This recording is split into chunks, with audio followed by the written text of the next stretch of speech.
ឡាន model Porsche 911 GT3 ដែលមានទំហំ1លើ18ប្រវែង26សង់ទីម៉ែត្រក្នុងវីដេអូនេះ admin បានយកឡានរបស់អតិថិជនដែលគាត់បានកម្មង់ពីថ្ងៃមុនសម្រាប់ review ជូនអ្នកនរគ្នាទស្សនាដោយសារ admin បាន review ឡាន model ផ្សេងដែលអតិថិជនគាត់បានកម្មង់ប៉ុន្តែផ្លេចនៅឡានមួយ model ដែលស្អាតគឺជាឡាន model Porsche 911 GT3 មានពណ៌ខ្មៅមួយ model នេះអ្នកនរគ្នាដោយអតិថិជនគាត់បានឆាតមកសួរតម្លៃបន្ទាប់ពី admin បានជម្រាបតម្លៃរួចគាត់ក៏យល់ព្រមយកឡានមួយ model នេះតែម្ដងសម្រាប់អតិថិជនរបស់ Porsche ដែលអ្នកនរគ្នាបានឃើញនៅក្នុងវីដេអូនេះគាត់កម្មង់ច្រើន model ខ្លាំងមែនទែនអ្នកនរគ្នាដោយសារពេលគាត់កម្មង់សម្រាប់ខ្លួនគាត់សម្រាប់កូនគាត់និងមិត្តភក្តិគាត់ក៏កម្មង់ដែរអញ្ចឹងទៅបានជាគាត់កម្មង់ច្រើនហើយក៏អរគុណដល់អតិថិជនសម្រាប់ការកម្មង់ឡាន model ផ្លេចជម្រាបប្រាប់អ្នកនរគ្នាថា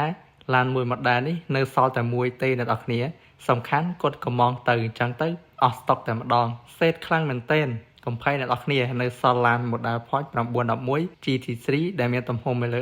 18ស្អាតដូចគ្នា detail ខ្លាំងដូចតែបានឃើញនៅក្នុងវីដេអូនេះចឹងប៉ុន្តែខុសពណ៌ចាំ admin នឹងបង្ហាញជូនអ្នកនរគ្នាបើសិនជាអ្នកនរគ្នាមានចំណាប់អារម្មណ៍ចំពោះឡាន modelដោយតែបានឃើញនៅក្នុងវីដេអូមួយនេះកុំភ្លេចតាក់ទងមកកាន់ page Hi Brand from Victory អរគុណអ្នកនរគ្នាសម្រាប់ការទស្សនានិងអរគុណសម្រាប់អតិថិជនដែលគាត់បានកម្មង់ឡាន model អរគុណខ្លាំងមែនទែនសម្រាប់ក្នុងវីដេអូនេះក៏បានមកដល់ទីបញ្ចប់អរគុណសម្រាប់ការទស្សនានៅក្នុងវីដេអូ